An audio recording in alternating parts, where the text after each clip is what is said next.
Halo sahabat Restu, kembali lagi di Restu Klepu Ngobrol, kembali bersama saya Ardi Nugroho. Kali ini saya akan mewawancarai salah satu pengusaha yang menjadi nasabah BPR Restu Klepu Makmur, yaitu dengan Bapak.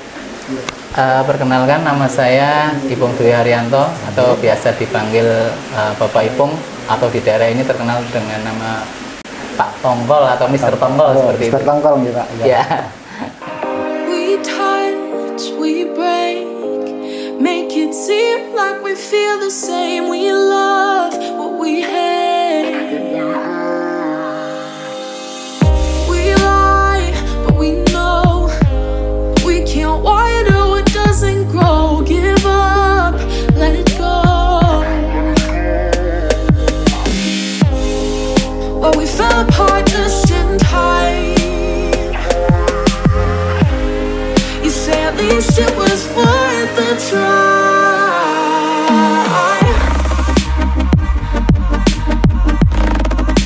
At least it was worth the try. Boleh diceritakan mengenai usaha Bapak dan bagaimana sih Bapak dulu merintis usaha ini? Oke, terima kasih sekali. Ngobrol-ngobrol masalah pertama kali merintis usaha ini sebetulnya gini Mas Adi. Oh iya. Jadi saya itu tahun 2000 ya, waktu itu masih krisis moneter ya. Oh, iya. Bagian dari krisis moneter itu saya pulang dari Jakarta. Nah, waktu itu pulang dengan segala kegagalan lah istilahnya, seperti itu. Nah, akhirnya saya praktis dong, tidak punya pekerjaan di sini. Akhirnya ada muncul ide untuk jualan di pasar. Nah, waktu itu cuma belum ada produknya apa. Nah, tiba-tiba saya melihat ada produk ini yang namanya pindang tongkol iris, itu seperti itu. Nah, sebetulnya lebih ke ini sih, karena terpaksa sih sebetulnya. Oh, karena terpaksa Ya, juga. terpaksa. Saya sudah punya keluarga, punya anak, tidak punya penghasilan, tidak punya pekerjaan. Akhirnya ya itu, saya melirik itu. Kemudian waktu itu saya 2 tahun setelah pulang dari Jakarta itu baru mulai merintis. Iya, mulai merintis itu dengan keterpaksaan. Wah. Karena tidak punya pekerjaan. Nah, praktis saya 2 tahun itu nganggur, memang hanya kalau orang sini bilang lontang-lantung lah, ke sana ke sini. Sedangkan saya juga harus menghidupi keluarga. Ya, akhirnya saya terpaksa menggeluti apa yang disebut tongkol iris itu. Tapi waktu itu pertama kali adalah kita hanya dengan berjualan di pasar. Seperti itu. Berarti sebelumnya Bapak belum menggeluti produksinya ya Pak? Belum. Sekarang sudah menggeluti. Mulai produksinya Bapak mulai menggeluti produksi tongkol itu? Untuk mulai produksi itu memang tidak secepat yang dipikirkan orang ya mungkin. Saya mulai produksi itu 2009 bulan Desember. 2009. Berarti kalau terhitung dari tahun 2002 ya.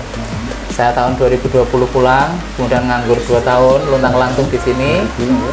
Kemudian 2002 mulai belajar jualan yang namanya tongkol itu. Kemudian saya mulai produksi itu 2009. 2009. Nah, berarti selisih 7 tahun kemudian itu saya baru mulai bisa produksi.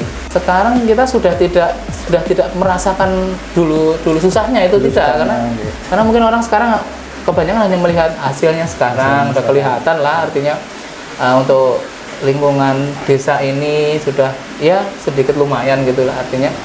Tapi dulu ya memang jauh sekali dari ini dulu. Berarti dari awal merintis, dari berjualan hingga produksi hingga saat ini Bapak sudah menggeluti usaha ini kurang lebih selama hampir 19 tahun ya Pak? Ya, 19 sampai 20 tahun. 19 sampai 20 tahunan ya Pak? Tahun lah.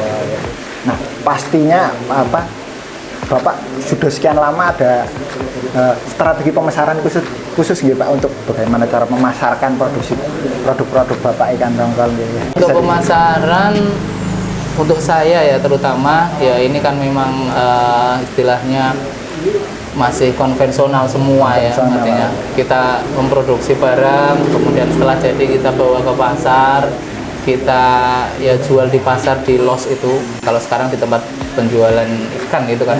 Jadi intinya pemasarannya masih konvensional. Kalau sekarang banyak pemasaran yang melalui digital atau apa kita memang belum masuk. Belum Nah, masuk jadi secara digital. belum. Masalahnya sebetulnya satu sih. Masalahnya karena produk kita ini bukan produk yang tahan lama. Paling hanya kita bisa bertahan produknya yang 4 hari. 4 hari itu pun kalau masih utuh di dalam kemasan asli yang dibuat untuk masak, belum dikeluarkan, belum di apa iris, belum di apa itu masih bisa tahan 4-5 hari ya. Kalau misalnya sudah dibuka itu 1 hari sudah 1 hari sudah. akan basi gitu. Kita memang belum mengarah ke sana biar ya intinya hanya permasalahan sebetulnya masalah itu tadi, masalah produknya itu tidak tahan lama, dan saya memang cenderung masih melirik ke pasar tradisional. Pasar Dan tradisional. produk ini pun belum masuk ke pasar-pasar modern seperti minimarket atau supermarket, belum. Jadi semuanya masih ke pasar tradisional, di mana pelanggan-pelanggan kami adalah tukang-tukang sayur keliling. Tukang-tukang sayur. Ya, jadi kita di setiap pasar itu pasti ada tukang sayur keliling yang membawa gerobak di motornya itu. Nah, itulah langganan saya. Oh. Jadi nanti mereka beli dari saya itu sudah dibungkus ya. Per bungkus itu mungkin ada yang 1 on, ada 2 on, ada 1/4 kilo, ada yang 1 kilo. Itu mereka yang bawa keliling, diantarkan ke rumah-rumah. Itu. Kemudian selain itu juga banyak rumah makan yang beli dari kita. Berarti Ya. Bapak juga sebagai supplier ke rumah makan Iya, tersebut rumah juga? makan itu. Nah, gitu. Sementara memang pemasaran masih seperti itu. Seperti itu. Nah, Bapak kan sudah kurang lebih 20 tahun ya Pak. 20 Pastinya ada cerita manis pahitnya di perjuangan Bapak untuk mengembangkan sampai sekarang. Bisa diceritain Pak, apa sih Kalau jatuh untuk bangunnya? manis pahitnya itu 10 tahun ke belakang ini termasuknya banyak manisnya sih sebenarnya. Banyak manisnya juga. Jadi pahitnya itu saya alami selama awal dari tahun 2002 sampai 2009 itu selama 7 tahun. Itu memang pahitnya banyak di sana. Dimana satu, saya memang baru mulai. Yang kedua, saya juga di pasar belum punya tempat. Yang ketiga, saya juga belum punya supplier. Itu ikan. Jadi akhirnya saya di pasar juga hanya nyewa meja ya, mungkin segini nih. Ini mungkin segini. Kecil juga. Kecil segini ini mejanya. Di sini ada timbangan, nah di situ tempat saya untuk ngiris ikan. Di situ. Itu waktu itu masih nyewa, masih ngontrak. Nah, itu terus berjalannya waktu ya ada apa perkembangan akhirnya saya bisa beli kios sampai akhirnya di tahun 2009 saya bisa punya supplier ikan basahnya, kemudian saya prosesnya masak sendiri. Jadi nah setelah itu kayaknya sudah tidak terlalu banyak kesulitan sih, karena mungkin hubungannya sama apa ya, persaingan ya kalau boleh dikatakan itu. Persaingan juga. Persaingan usaha saya ini memang sangat kecil, di mana awal 2009 saya mulai ini di Purworejo ini hanya saya yang proses ikan ini. Jadi Bapak Ya. sebagai pelopor usaha ini di Purworejo ya, Kak? Oh, yang seandainya ada di pasar jualan produk ini mereka dapat kiriman semua dari Cilacap misalnya atau dari mana lah, itu ada kiriman. Memang ada beberapa yang waktu itu juga bareng-bareng sama saya juga dapat kiriman, tapi karena waktu itu kiriman saya ada masalah, kemudian saya ambil alih untuk saya proses sendiri, Produksi sendiri. ya produksi sendiri. Dan alhamdulillah memang perkembangannya memang lumayan, karena waktu itu yang terpenting adalah waktu itu mungkin memang nasib berbeda pada saya, di mana anak-anak muda saat itu tidak ada yang mau menggeluti usaha ini. Gitu. Berbeda dengan usaha-usaha yang sekarang. Yeah. Misalnya waktu itu yang terkenal di tahun 2009 itu, waktu itu zamannya banyak buka warnet, wartel, Yeah. semacam itu. Kemudian toko handphone segala macam itu kan, Yeah. ke belakangnya sekarang seluler segala macam itu kan kebanyakan mereka anak-anak muda. Misalnya lulusan kuliah segala macam, mereka kan banyak yang menggeluti itu. Nah kebetulan saya yang menyimpang sendiri, saya menggeluti usaha ini yang orang lain tidak ada yang melirik. Nah walhasil saya nggak ada saingannya gitu. Ya untuk sekarang sih sudah ada yang mulai produksi. Sebagai perintis, juga sebagai pelopor juga di Purworejo ini ya Pak. Sebagai pengusaha pun juga menjadi nasabah BPRS Kelebu Makmur ya Pak. Itu bisa diceritain bagaimana sih Bapak bisa menjadi nasabah di BPRS Kelebu Makmur itu? Ya biasalah, yang namanya orang usaha pasti sahabatnya sama bank sih. Oh, memang betul Pak. Ya sahabatnya sama bank. Nah kebetulan saya sudah berteman baik sama salah satu karyawan restu kan. Oh, iya. begitu saya membutuhkan dana yang ya istilahnya untuk menambah produksi atau apa waktu itu ya kita ambil. Kita kebetulan punya teman di Restu Klepu, saya bilang Mas saya butuh dana sekian, kemudian proses alhamdulillah ACC sampai sekarang ya. Ya kita jaga hubungan lah karena pastilah suatu ketika yang namanya usaha itu ada membutuhkan beberapa dana yang mungkin untuk tambahan gitu. Ya, intinya untuk kemajuan ini biar lebih. Jadi selain Bapak punya apa, karena dulu punya kenalan deh di BP Restu, apa sih yang menyebabkan Bapak memilih untuk menjadi mitra di BP Restu Klepu Makmur itu? Saya pikir untuk di Restu itu kan dari segi kalau sekarang kan bunganya ya bisa bersaing lah gitu. Bisa bersaing, kemudian pelayanannya juga menurut saya enak sih. Pelayanannya cepet, bahkan waktu itu saya nggak nunggu lama, saya biasanya misalnya proses 1 minggu atau apa. Di Restu kemarin kayaknya tidak ada 1 minggu, 2 hari apa itu sudah Mas uangnya diambil gitu. Ya artinya kecepatan itu penting. Oh ya. Bagi kami nasabah itu apa yang namanya kecepatan pelayanan sangat penting. Dimana biasanya kita itu membutuhkan dana, itu pasti pengennya cepat Mas. Gitu. Kalau ditunda misalnya 1 hari saja kadang kesempatan udah hilang loh biasanya. Makanya kadang saya senangnya itu. Kadang yang saya alami di Restu ini sangat cepat prosesnya. Kemudian pertanyaan yang diajukan juga tidak berbelit-belit. Karena saya pernah ngalami di mana kami sebagai orang desa itu ya nyuwun sewu ya pasti tetap aja tidak pengen direndahkan juga. Betul. Karena waktu itu ada pertanyaan dari nyuwun sewu ada perbankan yang lain yang pertanyaan itu sangat menyinggung perasaan. Mohon maaf ya nggak akan sebutkan banknya, cuma itu ada sedikit keluhan. Artinya gini, jangan memberikan pertanyaan yang bisa menyinggung perasaan. Karena apa? Karena saya punya satu prinsip, saya berani istilahnya berhutang, tapi saya juga berani membayar dengan segala kemungkinan kemampuan saya membayar gitu. Artinya kalau memang saya berani utang sekian, berarti kemampuan saya sekian. Nah tapi meskipun itu hanya untuk data, tapi jangan terlalu ya. Artinya terlalu, misalnya apakah benar-benar seperti ini, kemudian diuji. Sebetulnya kan dengan dilihat dengan kasat mata saya sudah kelihatan. Benar tidak sih? Betul. Iya kan? Apalagi sekarang ya pasti semuanya melalui BI checking. Sudah ada BI checking atau BI checking. Kemudian kita lihat secara kasat mata realitanya seperti apa. Kalau kurang percaya masih bisa bertanya ke orang-orang terdekat misalnya yang kenal dengan beliau. Pasti semuanya akan selesai kan. Nah, biasanya untuk lembaga keuangan tertentu itu misalnya nanti kan ada atasan ya, di bidang kreditnya itu yang terakhir yang tugasnya hanya datang kemudian tanya itu kan. Ya, betul. Datang kemudian dia tanya, nah itu ada yang pertanyaannya menyinggung. Kemudian kemarin yang terjadi itu kayaknya tidak, kita enak gitu, enjoy itu. Berarti Bapak memilih menjadi nasabah di Restu Klepu Makmur karena kemudahan dan pelayanan dari pihak bagus nih Pak. Iya, karyawannya itu juga enak.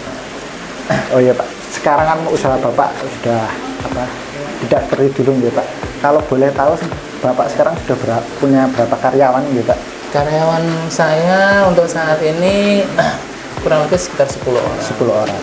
Yang di rumah untuk proses ikan ini, untuk proses pemasakannya ini ada sekitar 5 orang. Kemudian yang di pasar yang bantu jualan itu kan yang jualan memang utamanya adalah saya sama istri saya. Tapi dibantu ada 3 orang. Kemudian ada yang bantu-bantu di rumah juga untuk yang ya nyiapin apa-apalah. Totalnya kurang lebih 10 orang. Kurang lebih 10 orang juga. Oh iya.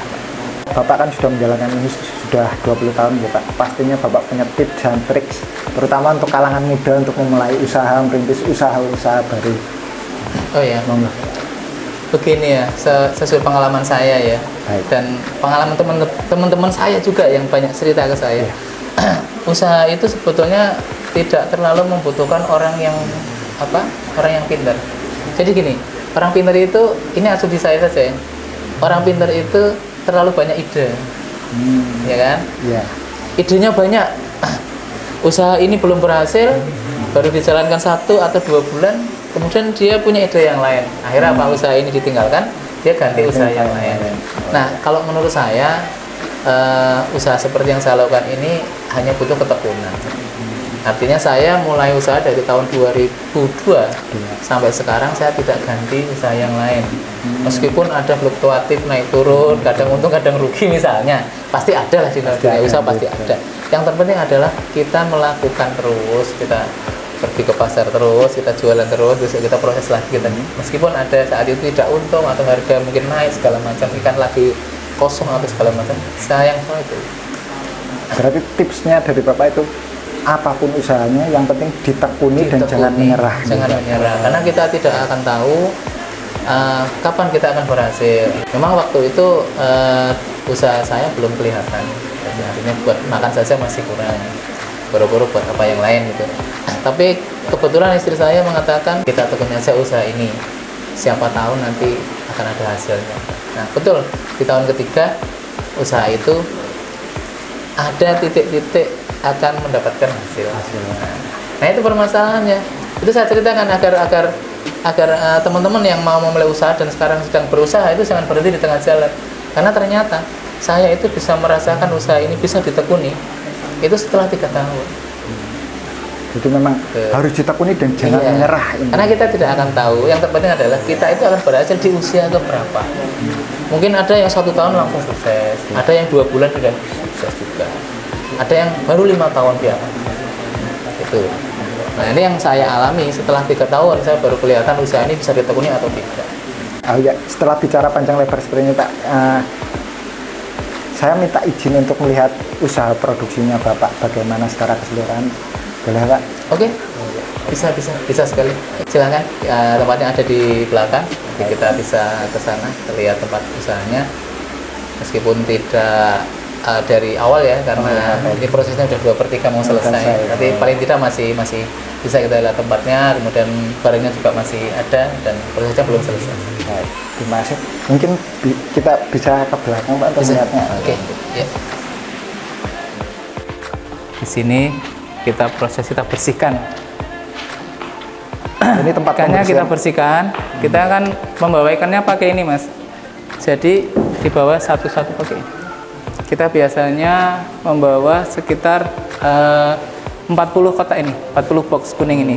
Satu boxnya 40 kilo. Berarti totalnya 1,6 ton. Itu untuk 3 hari. Setelah dibersihkan di sini, kita bawa ke belakang. Kebetulan ini prosesnya sudah selesai. Nanti bisa lah kita ini lagi.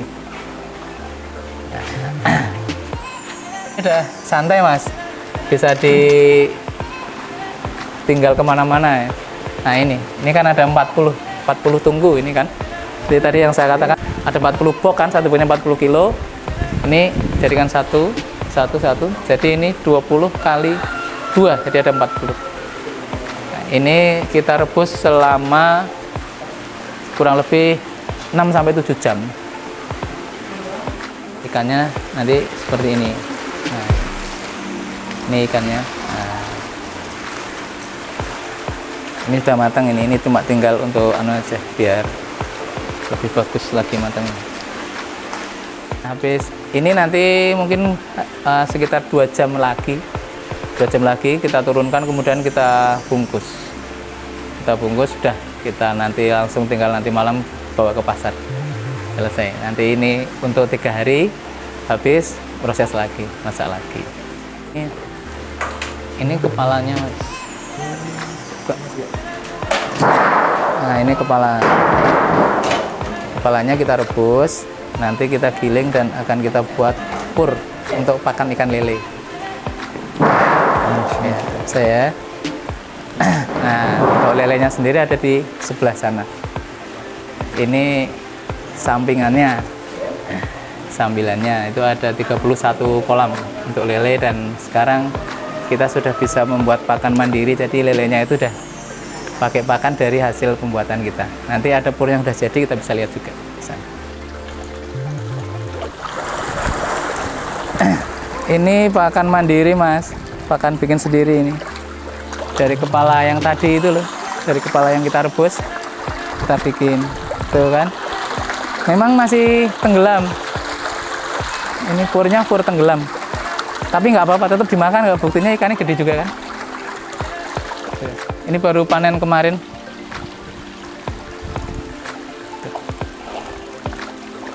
Kenyang ini ikan.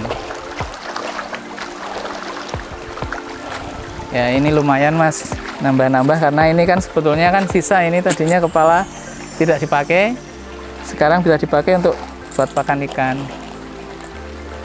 Lumayan Mas. Di dalam ada stok banyak, itu ada 1 ton lebih. Enak ini.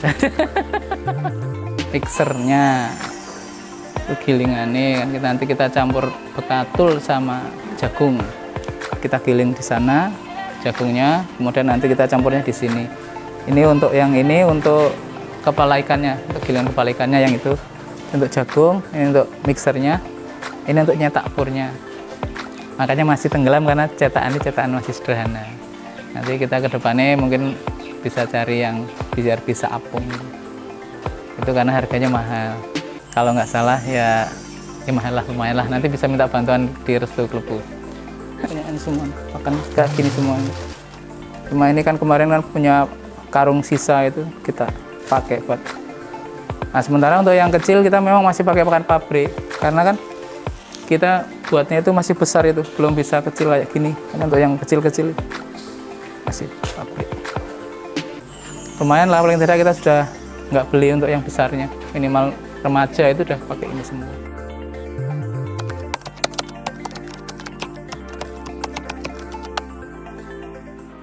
Oh iya, terima kasih.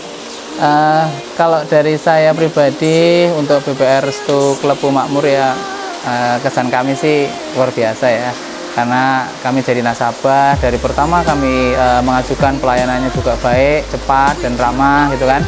Nah, dan itu yang memang mungkin kami harapkan karena kami kan seandainya membutuhkan dana dan kita minta bantuan ke lembaga perbankan, ya yang penting adalah pelayanannya. Yang pertama cepat, kemudian yang kedua ramah, yang ketiga ya artinya kalau seandainya ada mungkin keterlambatan atau apa bisa dibicarakan lah. Ya kami biar kalau seandainya ada sesuatu itu kan lebih enak lah, karena yang namanya usaha kadang ada pasang surutnya.